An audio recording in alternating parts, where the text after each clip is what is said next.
Bendiciones, continuamos con el estudio de la hermenéutica bíblica y hoy vamos a seguir hablando acerca de la regla quinta en su segunda parte, donde vamos a hablar sobre los paralelos de ideas en la interpretación bíblica. Cuando vamos a ver lo que son los paralelos de ideas, vamos a ver que nos diferencian un poco de lo que son los paralelos de palabras. ¿Por qué? Porque los paralelos de ideas eh, vamos a tratar de conseguir una idea completa y exacta de lo que enseñan las escrituras en un pasaje, en un texto determinado, que tal vez está oscuro o hay bastante discusión sobre la interpretación de ese texto. Entonces, se consulta no solo las palabras paralelas, sino las enseñanzas, las narraciones y los hechos. Entonces, estos contenidos en los textos o pasajes nos van a aclarar en qué se relaciona con el texto que estamos tratando de entender, ¿no? Que parece oscuro. Entonces, esos textos o pasajes vamos a llamarlo paralelo de ideas. Recuerden, paralelo de ideas son las enseñanzas, las narraciones o los hechos que voy a buscar en la escritura para tratar de aclarar ese texto bíblico que no entiendo. Entonces, ¿por qué lo voy a hacer? Bueno, porque hay un principio fundamental que nos habla de que la escritura es su propio intérprete. Entonces voy a buscar en la misma Biblia la misma idea, la misma enseñanza, las narraciones que hablan sobre el mismo evento. Entonces, ¿cuál es el propósito? Bueno, que nos va a ayudar a interpretar armónicamente la Biblia, que nos va a ayudar a conocer doctrinas de una manera global y que nos va a ayudar a resolver aparentes contradicciones. Entonces, fíjense que estos tipos de paralelos, vamos a tener paralelos verbales, cuando la misma palabra ocurre en conexión similar o con referencia al mismo asunto general. ¿Ok? Y también vamos a tener paralelos reales, que son pasajes similares en los cuales la semejanza consiste en hechos, asuntos o sentimientos o doctrinas.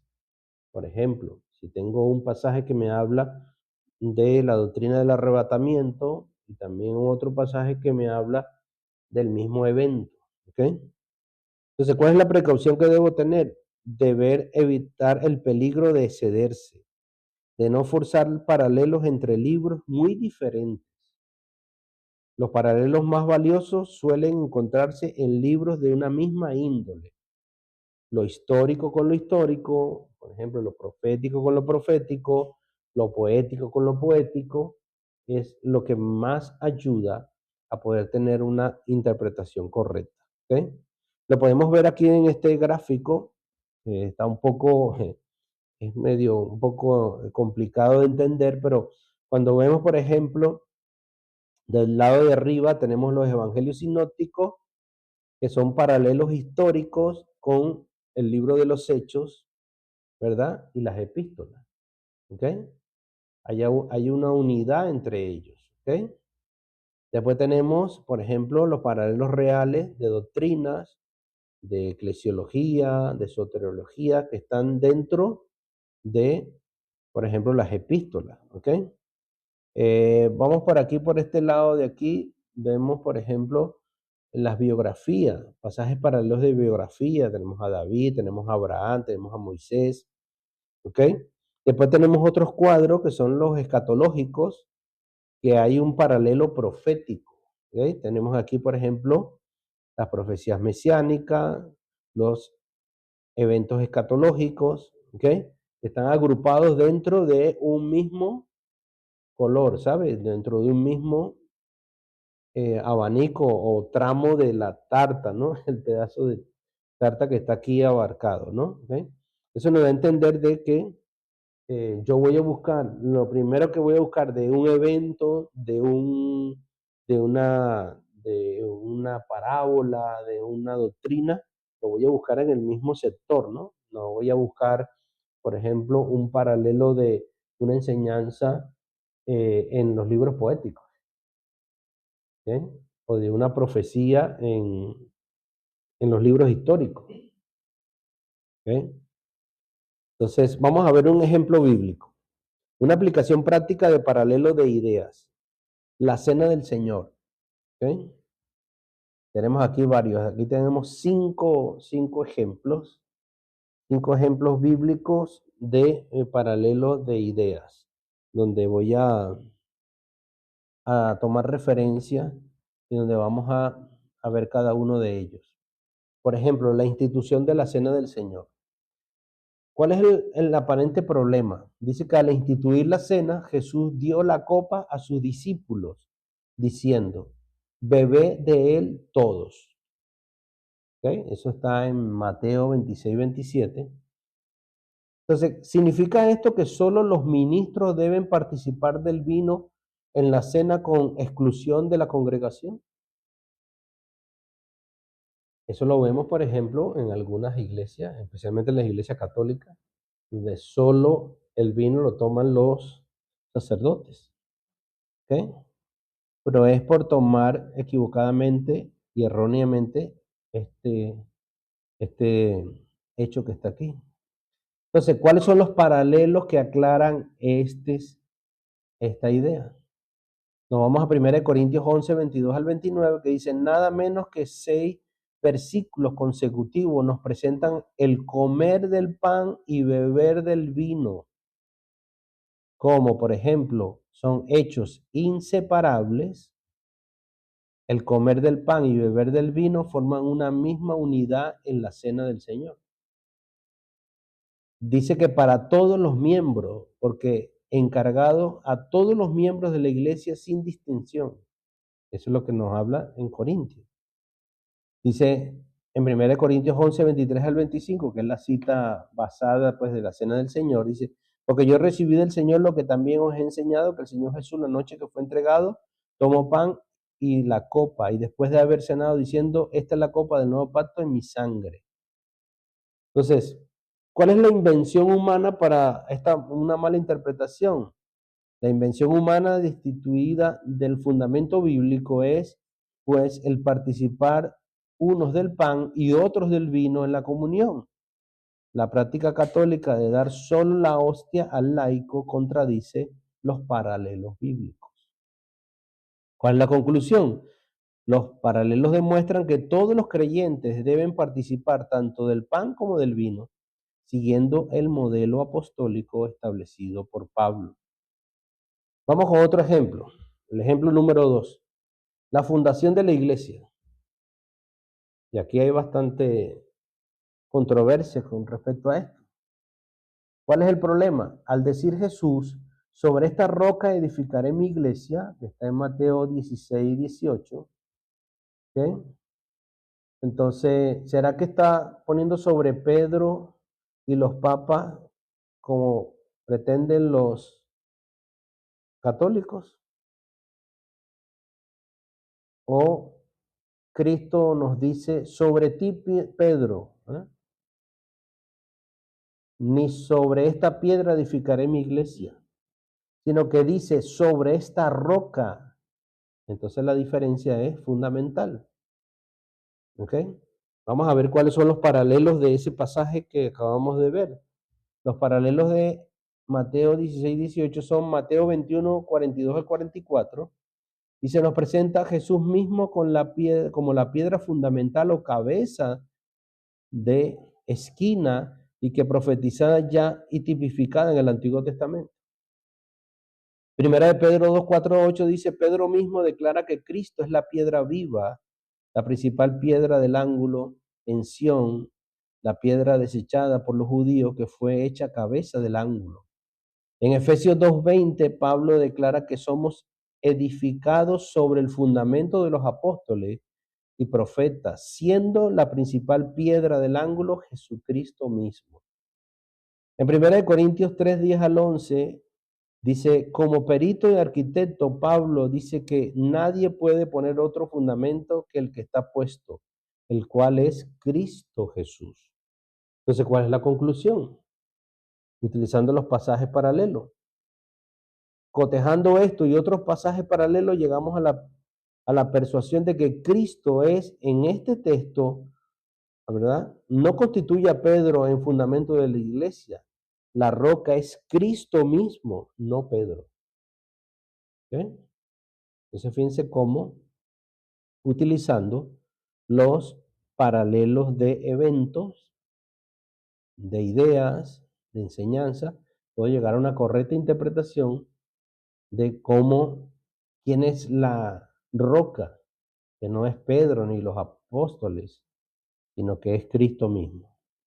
Vamos con el ejemplo número 3 y presten atención aquí. El amor que cubre multitud de pecados. ¿Cuál es el texto oscuro? Encargue mucho la caridad a los creyentes en 1 de Pedro 4:8, porque la caridad cubrirá multitud de pecados. En otras versiones, el amor, ¿verdad? Cubrirá multitud de pecados. ¿Cómo explicar este texto? ¿En qué sentido el amor cubre muchos pecados? ¿Se trata de merecer el perdón mediante obras de caridad? Entonces, ¿cuál es el paso 1? Vamos a definir la palabra caridad. ¿Ok? Y para poder definir caridad, nos vamos a ir a el paralelo de palabras. En 1 Corintios 13 y Colosenses 1:4, comprendemos que la palabra caridad se usa aquí en el sentido de amor fraternal. Amor fraternal. ¿Ok? ¿Cuál es el paso 2? ¿Cuál es el pecado que se cubre aquí en el versículo que estamos leyendo?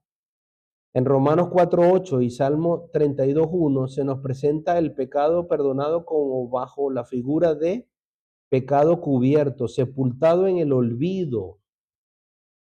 Ese es el pecado que cubre el amor fraternal. ¿Cómo diríamos nosotros? Borrado del registro. En otras palabras, la persona no se recuerda de el daño que le han hecho. Ese es el pecado que se borra por el amor fraternal. Entonces, ¿cuál es el paso 3?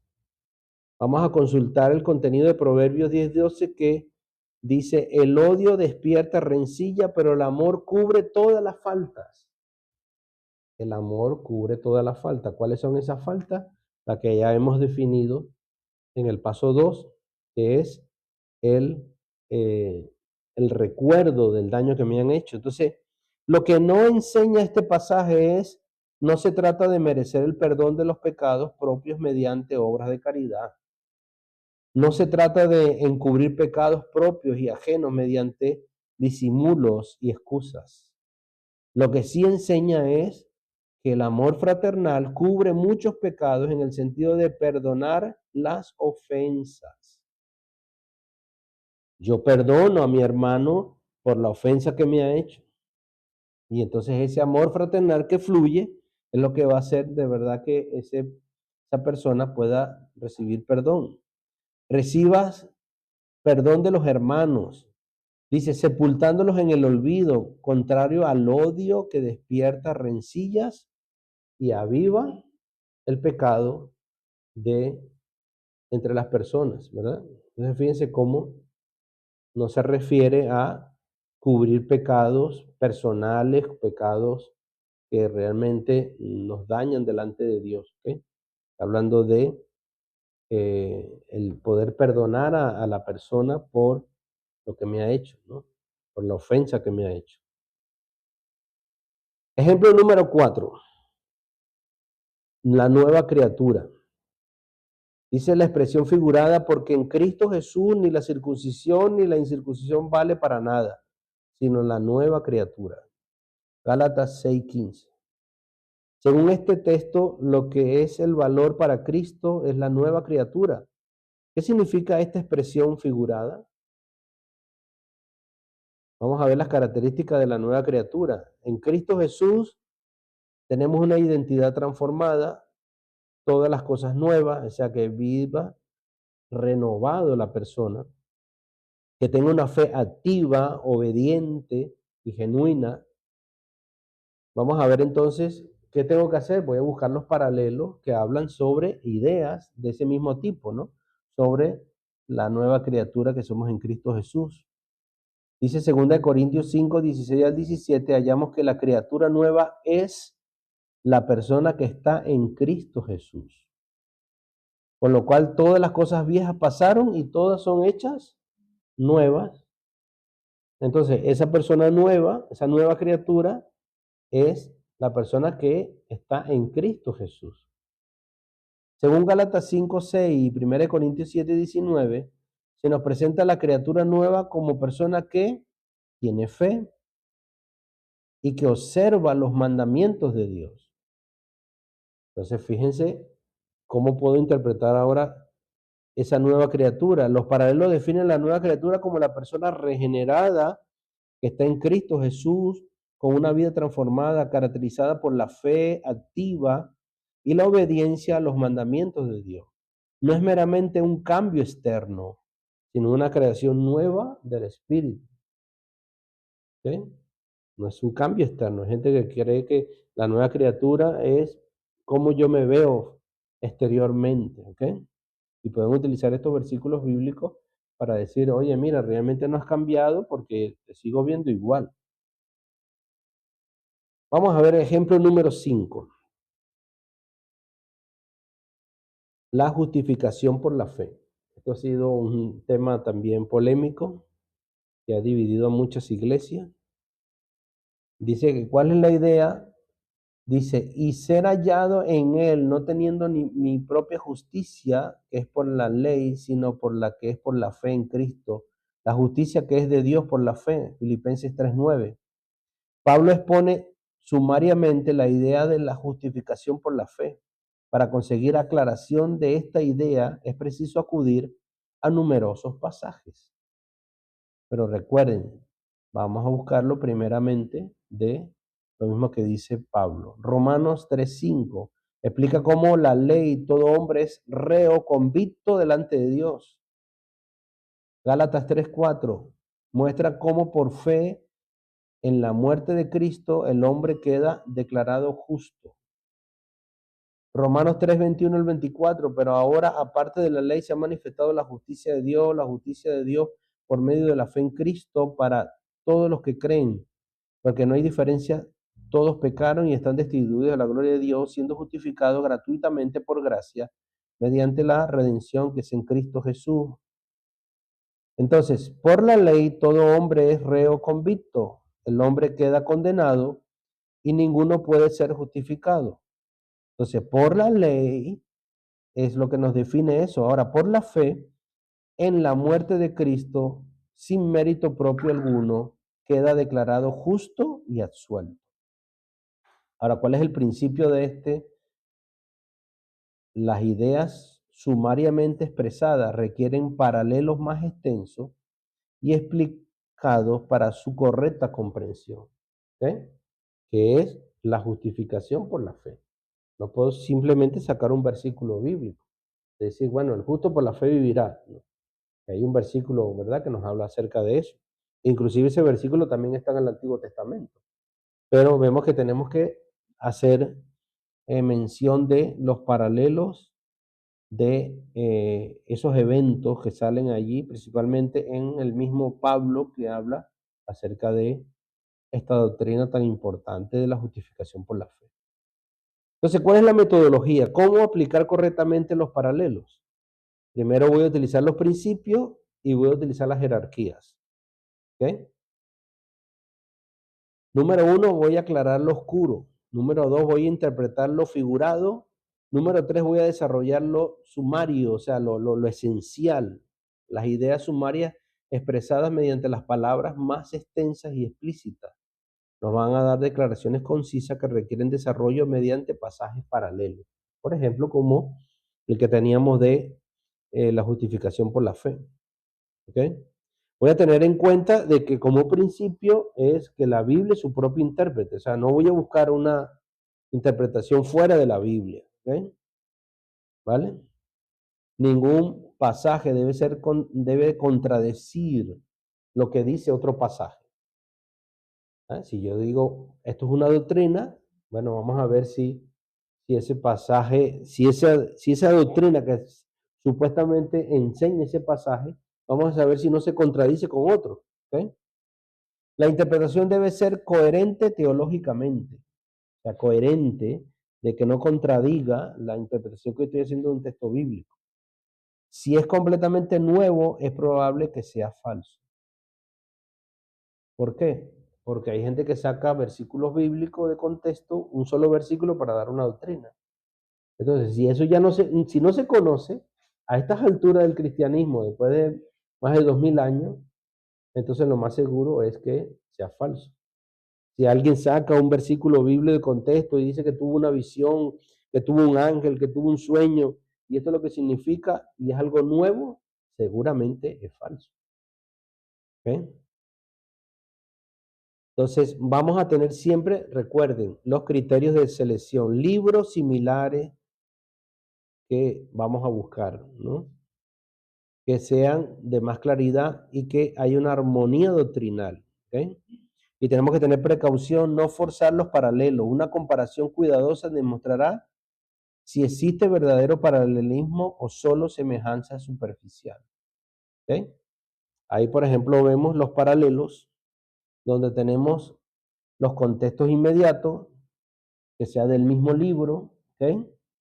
Que sea del mismo autor, de la misma época, y después voy a referirme a todo el canon o a toda la Biblia, ¿no? Eso es lo que ya veníamos refiriendo de las clases pasadas, ¿no? El orden de cómo voy a hacer la búsqueda, ¿no? Primeramente en el mismo libro, pero también en el mismo pasaje, en los mismos versículos o el mismo capítulo que estoy leyendo.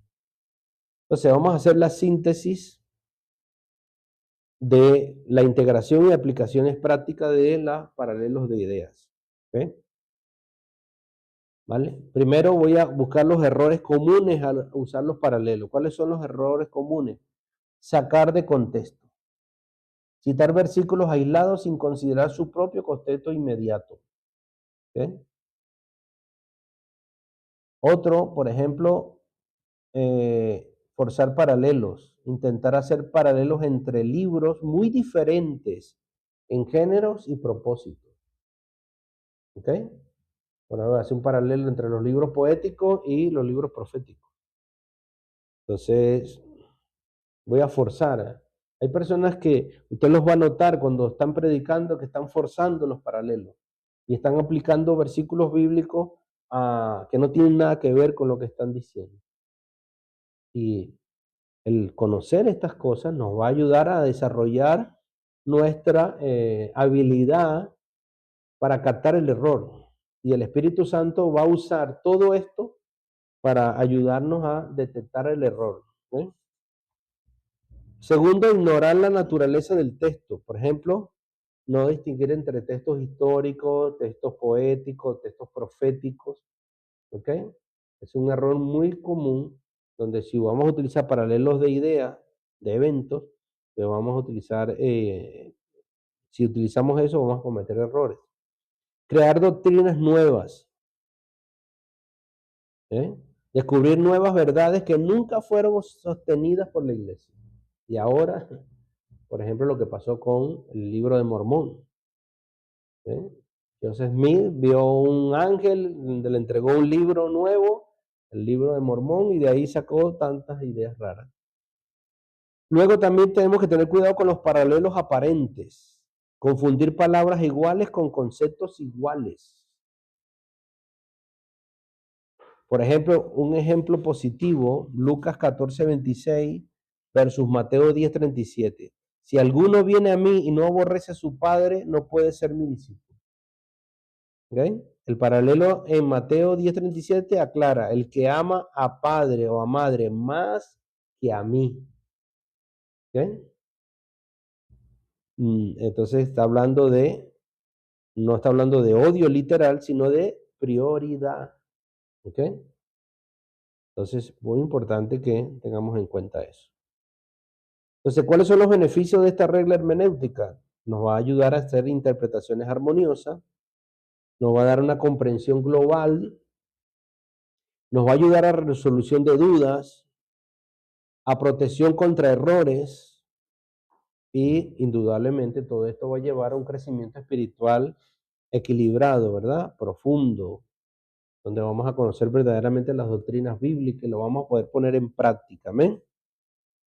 Entonces recuerden, la escritura se interpreta a sí misma y mediante el estudio cuidadoso de los paralelos de ideas, la escritura se convierte en su propio intérprete, revelando la unidad y coherencia de la revelación divina.